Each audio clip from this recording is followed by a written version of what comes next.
Hey makers, this is Dhruveen and in this session I am going to talk about some best practices to get the better result from Q&A visual. Most of the time what happen here is when we are using Q&A visual in Power BI, sometimes it is not returning us the appropriate and proper result as an end outcome.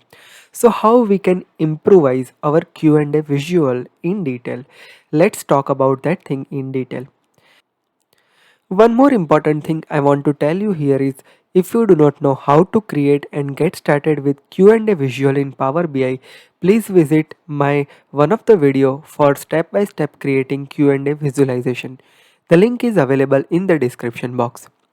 Also, one more important announcement that I launched my own Instagram page where I'm uploading different short tips and tricks related Power Platform. So if you wanted to be a part of my Instagram family, do follow me on Instagram. The Instagram link is available in the description box.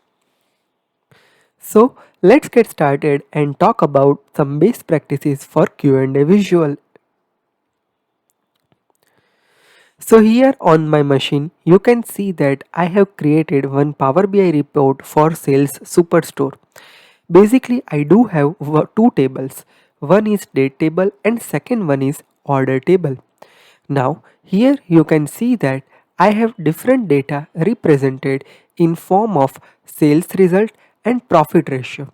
So here there is a chart which is showing the country wise sales and its profit ratio, category wise sales and its profit ratio, subcategory wise total sales, total profit and profit ratio.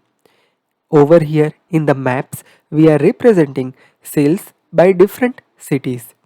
Same way, the sales for different category and subcategory is represented into this column chart. Now, here I have added one Q&A visualization and the Q&A visualization is looking like this. It is showing me some auto suggestion over here. Now, as an end user, we can ask different type of natural language question to our visualization. So let me ask a question like which country has highest sales? Which country has highest sales?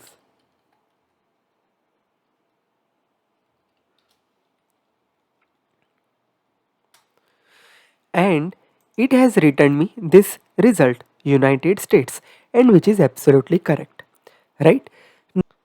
Now let's say I am asking a question that sales for furniture. So it is giving me the result. Same way you can ask a question like sales for India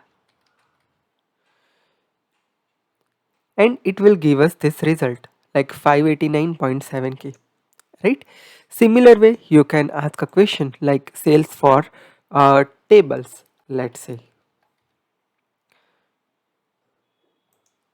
So it is giving us the result like this 757k, right? So these are some natural language question that we have asked and based on that it has returned us the result.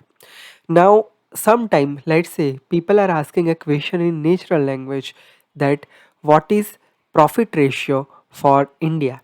So at that time it should return us 22%. So let me ask a question like what is profit ratio,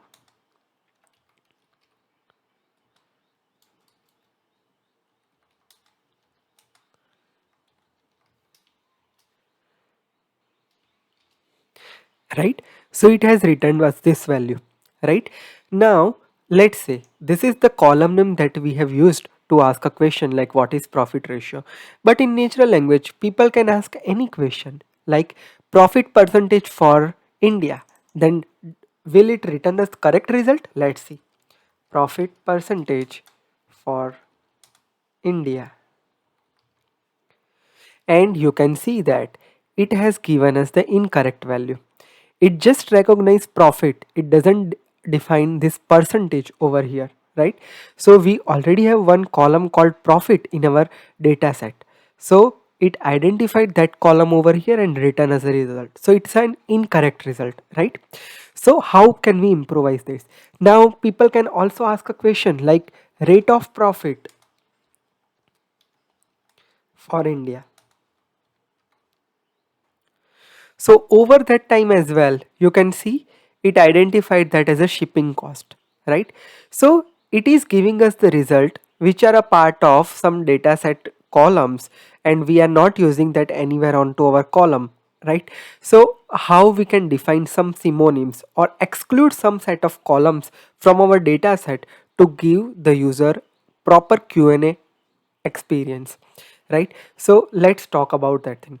So let's say here user can ask like what is profit percentage or what is the rate of profit, right?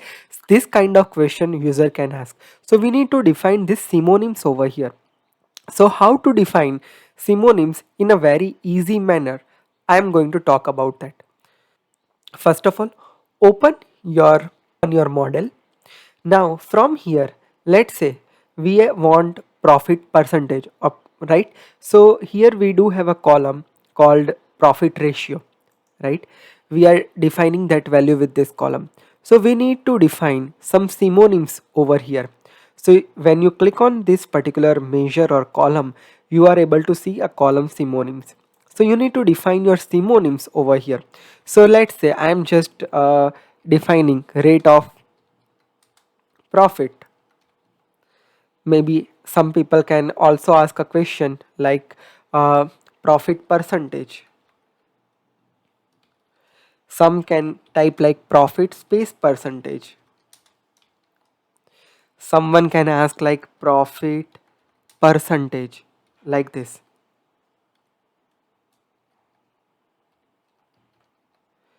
So you can define different kind of synonyms over here, right? So this is one tip, right? So over this video, the very first tip is that define proper synonyms for your column, right?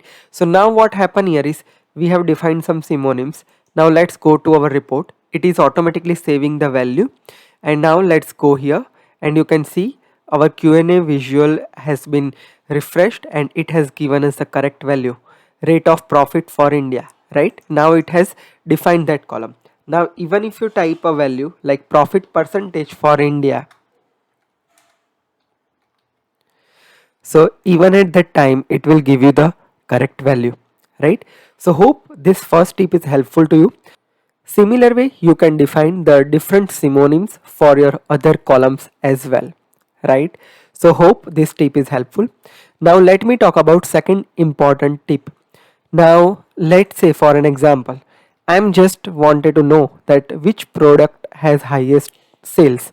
So I'm just typing a column like product with highest sale. Now let's say for an example, I wanted to know product which has highest sales. Then I will just type a question like product with highest sales.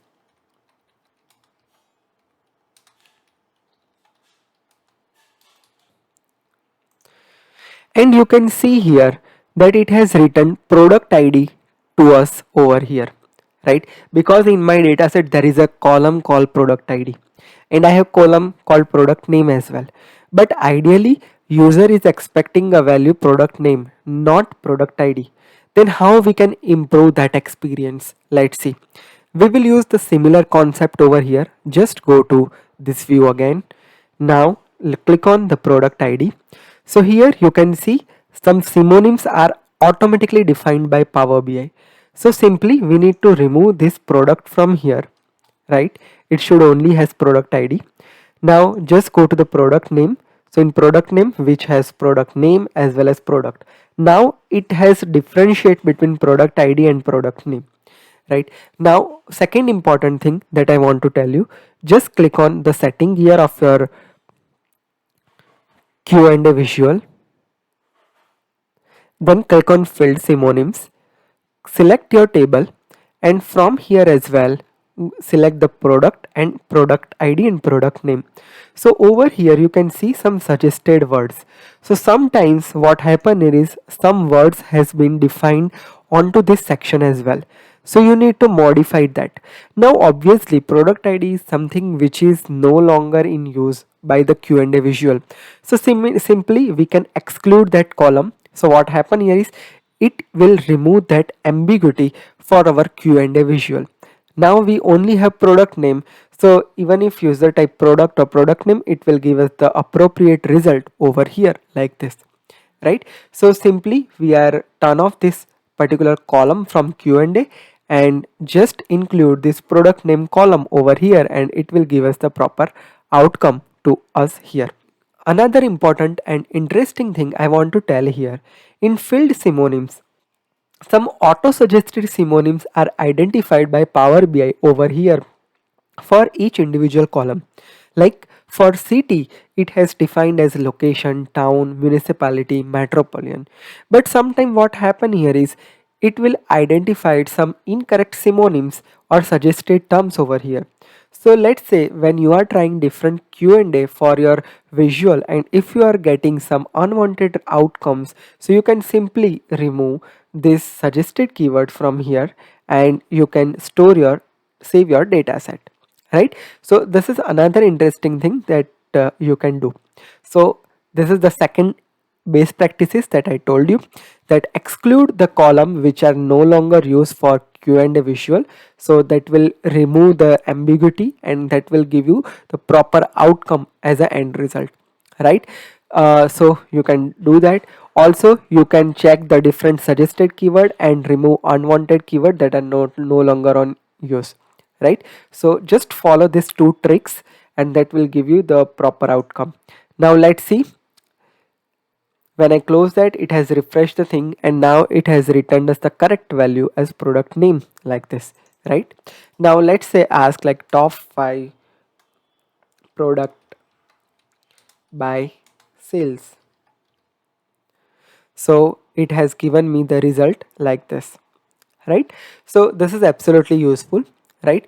So these are the two important tips and tricks that I wanted to explain you about Q&A visual that will resolve your 90% of problem for getting the better result. Hope this tip is helpful to you. So to summarize everything, I talked two important tips over here. The first tip is define synonyms for your column. Second tip is that remove unwanted column that are no longer used in Q&A visual. Tip number 2.5 is something like just remove unwanted suggested keyword from your Q&A setting. If you find this video helpful, do share with your friends and subscribe my channel.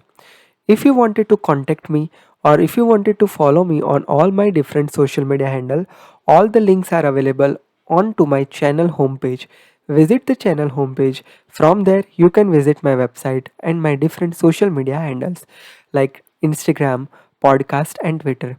I recommend everyone to follow me on my Twitter, Instagram and podcast platform. From there you will learn lots of good things related Power Platform.